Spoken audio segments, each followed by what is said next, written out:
కృపాచార్యుల వారు స్వయంగా శ్రీవారిని ప్రతిష్ఠించడంతో కృపావతి నగరంగా, కాలక్రమంలో కుడపగా, ఆ తర్వాత కడపగా రూపాంతరం చెందింది. ఇక్కడి మూల విరాట వెంకటేశ్వర స్వామి వెనుక హనుమంతుల వారు దర్శనమిస్తారు. తిరుమల వెళ్ళాలి అనుకుని వెళ్ళలేకపోయిన వారు ముందుగా కడప లక్ష్మీ వెంకటేశ్వర స్వామిని దర్శించుకుంటే ఎన్ని అవాంతరాలు వచ్చినా కూడా తిరుమల చేరుకుంటారని భక్తుల నమ్మకం.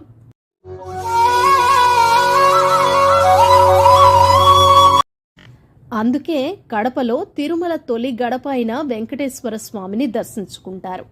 ఈ క్షేత్రంలో అత్యంత ప్రత్యేకమైన విషయం ఏమిటి అంటే, ఉగాది రోజు ముస్లింలు అమ్మవారికి సారె సమర్పిస్తారు. బీబీ నాంచారమ్మను తమ ఆడపడుచుగా భావిస్తారు.